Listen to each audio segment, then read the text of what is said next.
Hello, homies. I just had to add that in there for you. Many of you don't know, but usually when I record, I have our two dogs and one of our cats lying at my feet. And our beautiful little ginger cat has just been lying here with me, purring his head off. And I just had to include that little audio clip for you.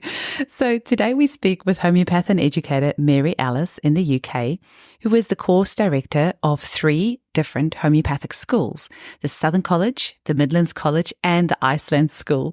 And she is the Chair of Homeopathy Training, which is all the colleges of the UK who meet to raise the level of education in homeopathy. She is also a trustee on Homeopathy Action Trust and the representative of this in the 4-H group.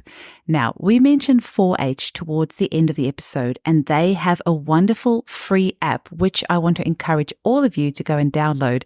It's very helpful with your home prescribing, giving you information on various remedies, as well as which remedies to use for various conditions. You can find it by searching Homeopathy UK in the App Store. Enjoy the episode. Welcome to the Homeopathy Hangout podcast, where we discuss all things homeopathy from around the world. And now, your host, Eugenie Kruger. Hello, homies, and welcome back to Homeopathy Hangouts. Today, we get to hang with homeopath and educator Mary Ellis, all the way from the UK. Welcome, Mary. Hello, nice to meet you, and thank you for having me. It's such a pleasure. Now, you're going to be talking about a topic today that's very close to my heart, homeopathic education. And hopefully we're going to be inspiring lots of new future homeopaths listening to this episode. But before we get into it, can you tell our listeners a little bit about how you first discovered homeopathy? Certainly. Like many people, I found homeopathy via my children. I just had my second son, and my first son, who was 3, had a cough at night constantly. And the doctors had prescribed Ventolin syrup. And for some reason, I didn't like giving it to him. So I started working just part-time at a chiropractor's office where there was a homeopath. And I just chatted to her and I said, "Can you help?" So I took him to see her. And 2 pills later, his cough was gone. So for me, that was like, wow. And then I hadn't wanted to do anything with my youngest son, vaccinate or anything like that. I wanted to try and keep it natural. So I started to see her for both children. And then I had a condition called polycystic ovarian syndrome. So both my children were IVF, and I was told it was incurable and that was it. So I asked her if she could help me. And I saw her for 3 years. And at the end of it, my polycystic ovaries were normal. So that really just sparked everything, and I got more and more interested, and I'm a bit of a bookie and I read everything. I didn't know about homeopathic first aid courses at the time. I wish I had, because I would have definitely gone along one. And it was a few years later, when things were happening, I decided to train as a homeopath a bit spontaneously. I thought about it on the Wednesday, I phoned up, and I started on the Saturday. So Wow. bit of my life story. I jump into things last minute, but it's worked well for me. Same here. It's worked well for me too. And then how did you go from studying homeopathy to now owning 3 colleges? Yeah, so it took me a while to train, because I'd started a business, a recruitment business, at the same time as I started to train, which was a bit mad. I was also a single parent at the time, and it just got a bit too much. So I took a 2-year break, moved, and then met somebody who was in training as a homeopath at the college I'd gone to, who just kept saying to me, "You have to go back, you have to go back." So I did, but to a different college. And then I qualified, and I gave up my recruitment business because that was it for me. I just wanted to be a homeopath. I was like an enthusiastic bunny, just wanting to treat everybody. And then my old college was selling their college. They were closing. But that didn't work out for me, but that set the seed. And so I just sat there and thought, why not open one myself? Which was a bit mad, because I had never done any teaching. I hadn't set up a college, but I had set up a recruitment business. So I thought, I can do it. And I had several patients who all wanted to train. So that's what we did. We found a premises, we set up the course, and we started. And after a few years, I have had a link with Iceland for over 45 years. I've had friends there and I've been visiting. And via Facebook, I met homeopaths in Iceland.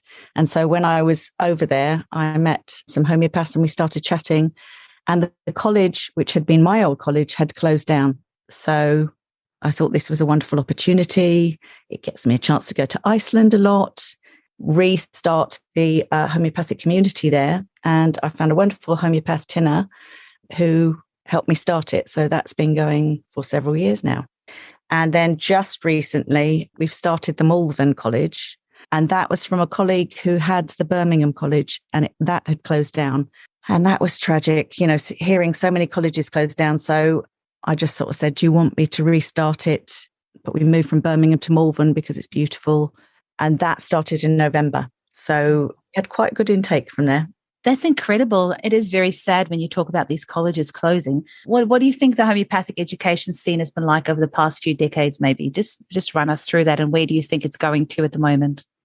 I think it's a bit tricky. I think the people who started the colleges are getting to retirement age, and the numbers dropped. And it's like any business, when you have a huge intake and then it goes very small, it's a bit of a worry. Whereas I always thought, if I have one student, I'm doing fine because we are small colleges, which we actually quite like, but we haven't got that many outlays. So I can just start them up. I am a bit enthusiastic, and I think a lot of people are getting tired. We need fresh blood, so to speak. We need younger homeopaths coming in and restarting this education again, because it is older people who want to retire, and there didn't seem to be anybody who wanted to carry the torch forward. I think that's changing. Robert Davidson, who I trained with, always talked about homeopathic warriors. And I like that title. And I think we are a bit homeopathic warriors, and that we're going ahead with that torch. And I know a lot of our students, we have a training program where we can train them into being tutors. Because when I qualified, you couldn't get a job as a tutor without experience. Whereas, we start off with a mentoring program, so the graduates become mentors to the student. Then they start doing a bit of the polycrest, a bit of the first aid, and then carry on. So they then get into a teaching program. And as chair of homeopathy training, which is in the UK, all the colleges meet. It's been going for about 20 years now, and talk about the progression of homeopathic education and improving it all the time. And we're in the process of setting up an education for tutors. So teaching them how to be tutors of homeopathy, because it's not like any other course. So that's something that we're in the process of doing. And I think that will make a big difference in the future. That's incredible. And who is your typical student? Is there such a thing? No, I would like younger people to come on board, but it tends to be from early 30s up until 60s. So we do have some older students, and I think I intend to be doing this into my 90s. Yeah, same. So, I'm 60 in a couple of weeks, but I still feel like I've got a lot of enthusiasm. So that tends to be what we have. But I would like, if possible, younger people to think of it as a career, because it is a career. You can make a living from this. And I think a few years ago, that was the story that people used to say, was you can't make a living as a homeopath. Yes, you can. And you can make a good living as a homeopath. Absolutely. I agree. And especially with COVID at the moment, I mean, you can maybe talk to our listeners about how the role, how the homeopath's job has changed. And certainly you've said that you've been so much busier. I have as well. And many of my colleagues have too. Maybe have a talk to us about that. Yeah. So I think, renting a room and trying to find patients and paying out all that money, which I've never thought was a great idea. Or if you worked from home, again, that has its problems. But with COVID and Zoom, which we used it a bit, didn't we? I think Zoom or Skype wasn't that brilliant. Yeah. But since then, it's just, you don't have to move from your room. You can see patients one after the other. It's just been brilliant. And I think it's the way forward because I did have patients from across the world anyway, especially some in Iceland, some in the States and Europe. But now I can see from anywhere, which is great. So it's a great career choice because you're not affected by lockdowns or anything else. All you need is your computer and an internet connection and you're ready to go. So It Yeah, really is the absolutely. career for the future. I just want to pipe in something there about, homeopaths. We typically discover homeopathy when we have children, and absolutely that tends to be a story through the banks. That is how we discover it. And then, of course, we have little kiddies, so we don't get to study straight away quite often. It takes us a little while. So by the time we're done with our studies, often we're in our, I was mid-30s, and, often people are much older when they first start with homeopathy. The other thing is, I think if you were to just go straight into homeopathy as like a 18 or a 20-year-old, it can be tricky because you do need that life experience. Now, because you're going to be seeing people from all sorts of walks of life, and you really need to be able to relate to them. So sometimes having that life experience helps, but I would never, ever, ever see that as a deterrent for a young person to get into homeopathy, because at our clinic, we've got two sisters, 19 and 20-year-old sisters, and they've come to see me, and they've seen me in clinic, and they've seen how busy I am and what a great career choice it is. So they did consider becoming homeopaths.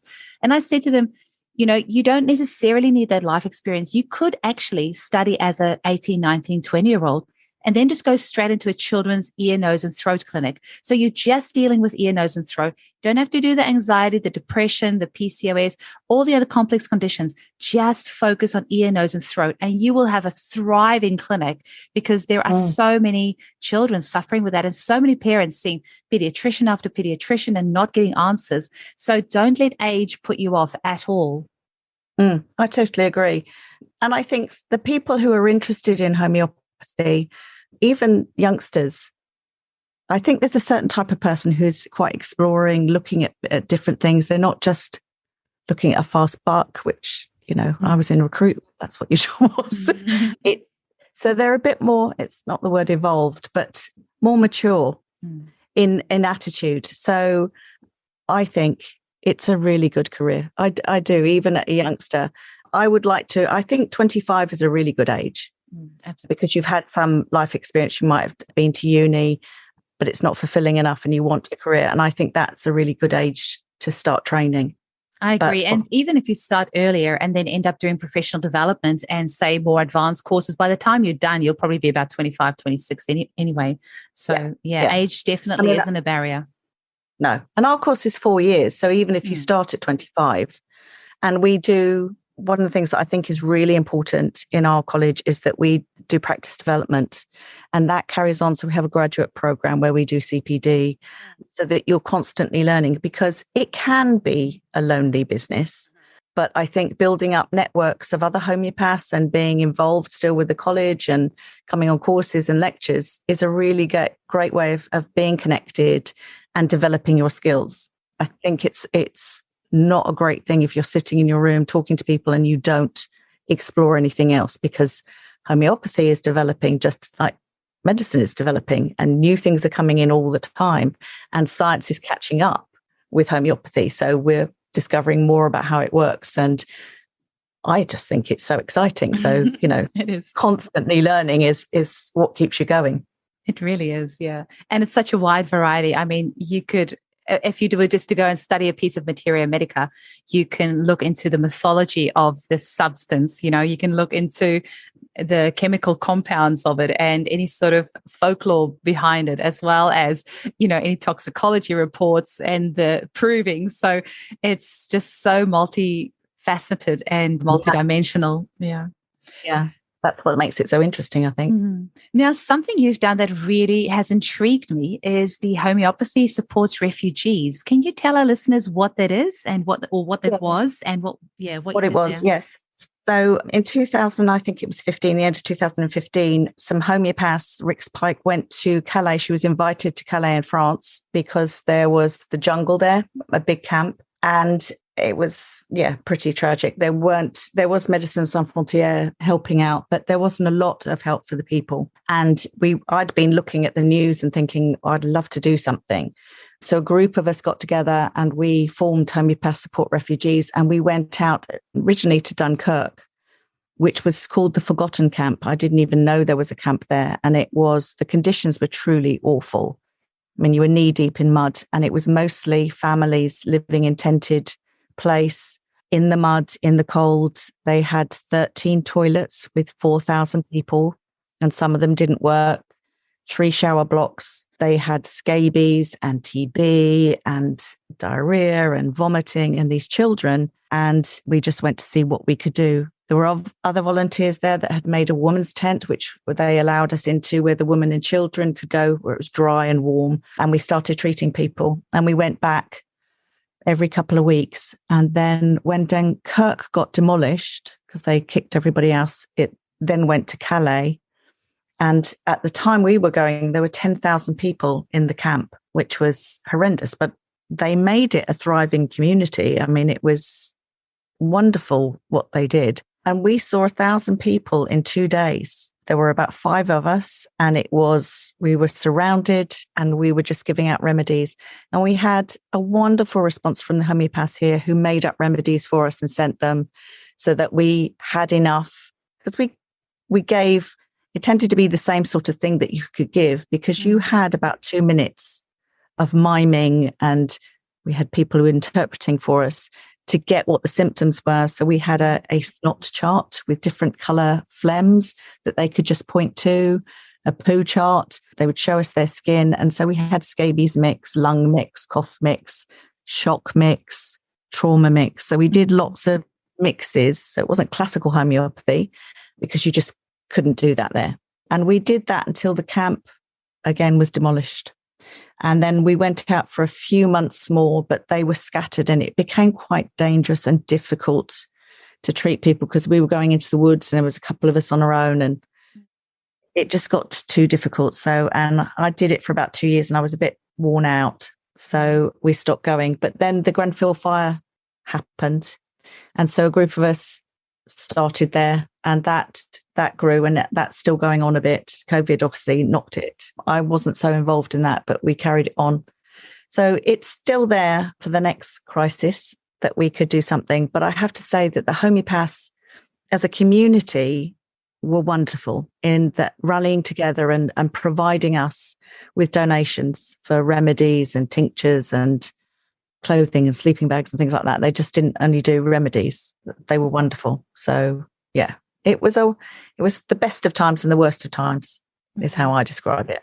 But it made me hone my prescribing skills, because you had to be on it.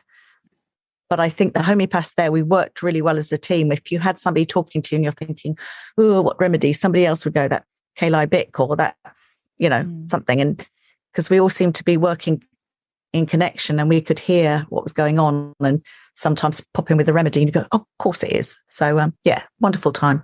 That's really incredible. And I really hope that homeopaths can start doing more of these across the world. We've got another interview with a lady who was with Homeopaths Without Borders, and they also did some incredible work in, was it the Honduras, I think? And Haiti, wasn't it? Did they do Haiti? Yeah, I think some of them went there as well. But it's beautiful seeing that. So great. So just back to the homeopathic education, what sort of topics can a student look forward to learning with you, and what sort of things do you think is important for them to learn in their training journey? It's really interesting. Hi homies, just a quick break in the episode to ask for your help.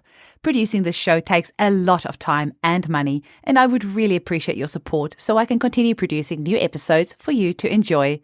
You can visit www.buymeacoffee.com/hangout to make a donation from as little as $5. Believe me, every little bit helps. I'd also like to invite you all to my Facebook group called Homeopathy Hangout, where we can continue the conversation. And for my Australian listeners, check out my amazing range of homeopathic kits, remedies, crystals, supplements, and more at www.eugeniekruger.com. All right, let's get back to the episode. Thanks for your time. Because a lot of students come in and they've done the first aid course and they think it's just about remedies, and then they come in and it's the philosophy and the methodology. And we're a practical college, so we don't just teach one method, we teach several. So it's quite in depth, and it's wonderful to see them sort of blown away and then panicky, and then the light bulb moments as the course progresses. It tends to be the first year is like, I love it. It's just wonderful. Going into second years, I don't know anything and I can't do this. And then the third year, it's, I'm getting it. Oh, that makes sense. Oh, that's why that does. And then the fourth year, it's just honing their skills. And we start to have clinics immediately. So from year one, Wow. And we get him to take cases because, as Robert Davidson said, who was my principal, you can't learn to fly a plane unless you get in the cockpit. So we have clinics online now, Zoom, and they take cases and we hold their hands. So by the end of the 4th year, they have a practice. They have patients and they have a practice. So that's the progression. We also teach flower essences. We teach herbal tinctures. We do quite a lot of self-development work, journey work. So it's quite an eclectic mix, but it's definitely about your journey as the practitioner and how you grow as well, because you are not the person when you leave that you came in. You grow it so much. And that's one of the best things of my job, is watching that progression and seeing all that, the good and bad times, because you do have them coming in just going, I can't do this. I don't get this. I mean, we had one of our graduates, Gabby, who is a veteran and is now working with veterans with PTSD. She did it for thesis and she saw veterans, and she's now being funded by Homeopathy UK to see more veterans.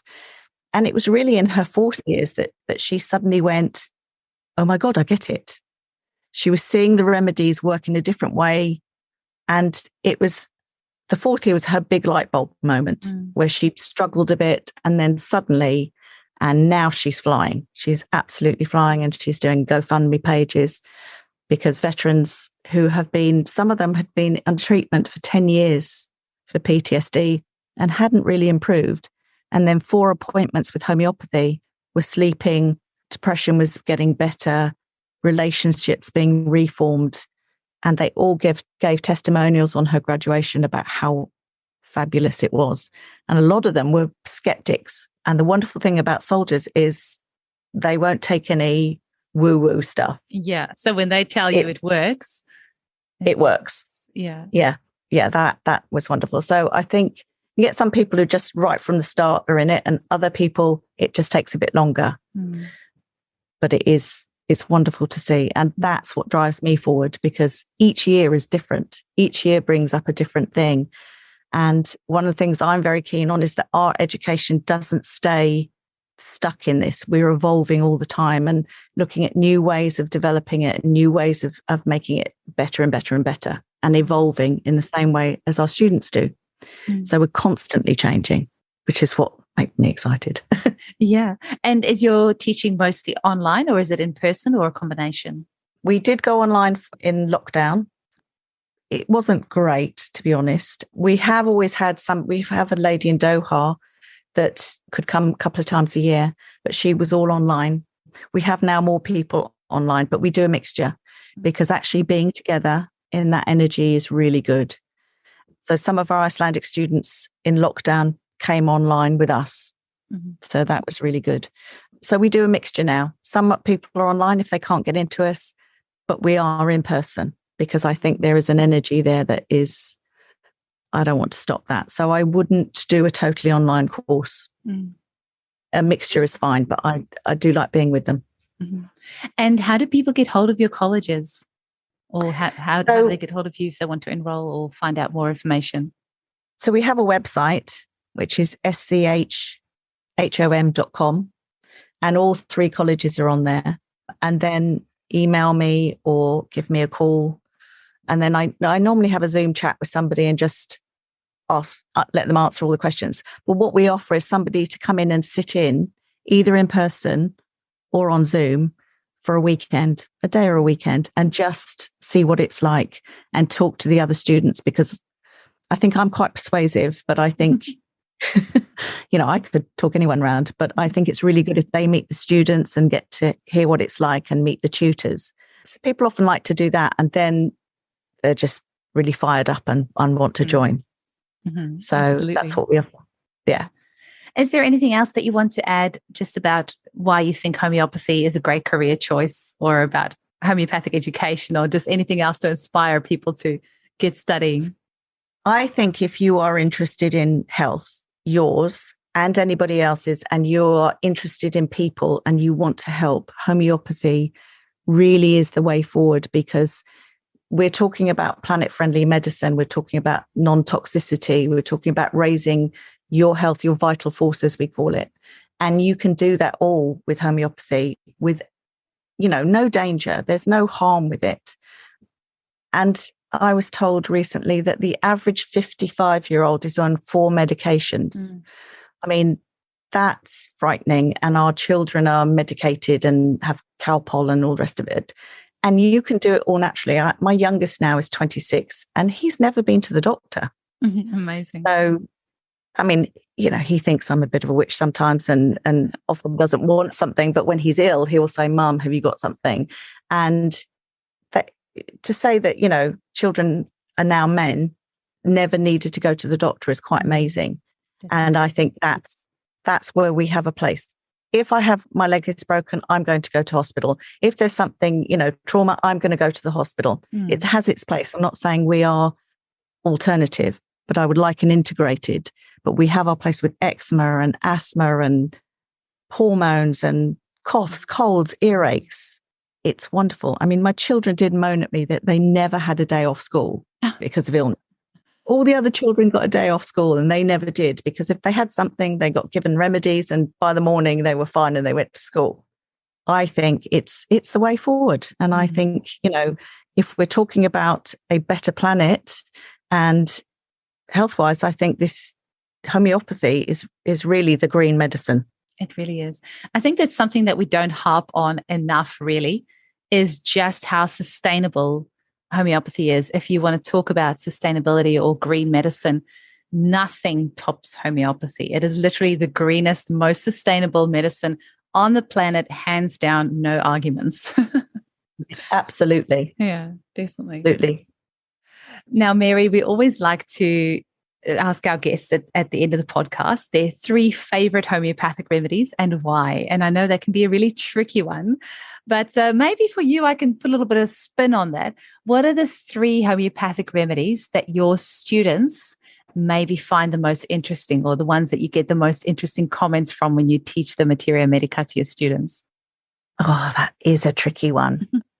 I think the meditative provings are really get our students, and we put a stop on them learning it in the first 2 years because it blows your mind. Hey, so they learn it from the 3rd year, and in one of those is Budlia that I use a lot. We used it first in the refugee camps because for trauma, when we gave Budlia, there was a 14-year-old boy who had traveled by himself from Afghanistan, arrived in Dunkirk in the middle of the night, and being the mother of boys, he really got to me and his eyes were haunted, and he just sat there with his arms around his legs, and he couldn't speak English and the interpreter couldn't get the full story, but he was in trauma.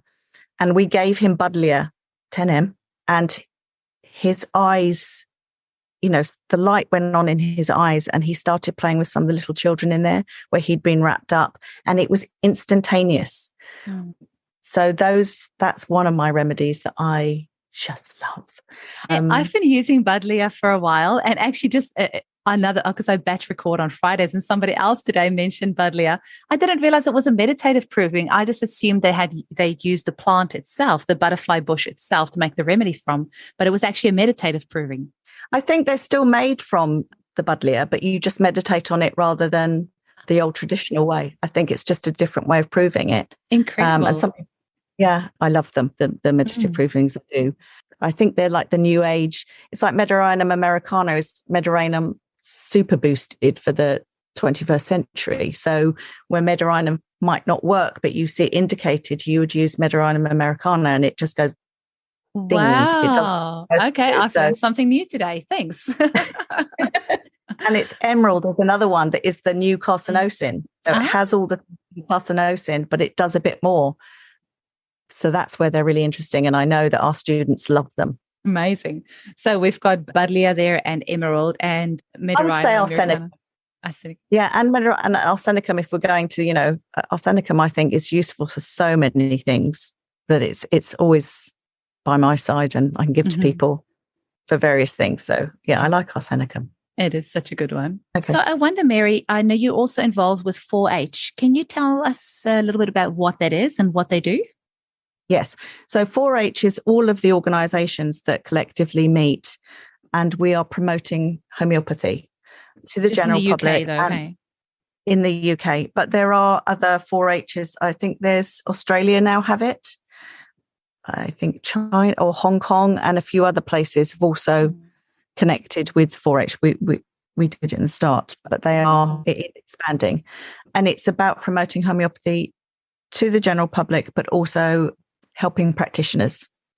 So for Homeopathy Awareness Week, which is in April, we're doing a lot with practitioners about how homeopathy worked for me, and sending out posters that patients can then write on, take a selfie and send it up to us, so that we can do a big campaign on it. So we do lots of campaigns every year to promote homeopathy. Also, if you have any detractors that write anything, that's the first line that 4-H tries to deal with it. And dealing with the Advertising Standards Authority case, sometimes go after homeopaths for the wording we use, and so it's protecting practitioners. That so it's our registering bodies. I'm a trustee of HAT, which is Homeopathy Action Trust, which is a charitable organisation that helps practitioners and promotes homeopathy to the general public as well. It used to be called Homeopathy Friends about 20 years ago. It's now HAT. So it's a really good organisation, and you can find it on findahomeopath.org. And that also has a list of all homeopaths in the UK that you can, if you're looking for a homeopath, you would go on there, put in your area, and then a list of homeopaths would come up. Incredible. And 4-H has got an app as well, hey? It does have an app, and it's wonderful. It's so that you can go in on symptoms and look at what's symptoms, and it would come up with a list of remedies, and then you can go on the remedies, and it's a free app. So for people just finding out about homeopathy or just become a new patient, and you can just go on the app and have a look at things. So it's brilliant. It's free I always to download. recommend it to my clients. It's great. It's really good. I've got it on my phone as well. It's very handy. Yeah, I use it. So it's for everybody. Yeah, definitely. It's very, very handy. Yeah.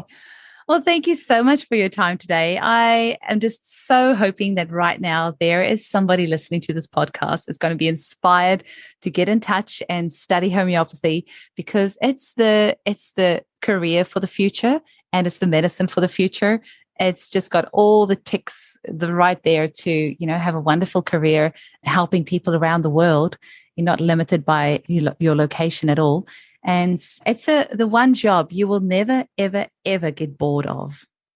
I totally agree. I always say that. I have a low boredom threshold, probably why I do different things. Yeah. But I haven't been bored for a second. I completely agree. Yeah, definitely. Well, thank you so much for your time. I hope you have a beautiful day. Thank you so much.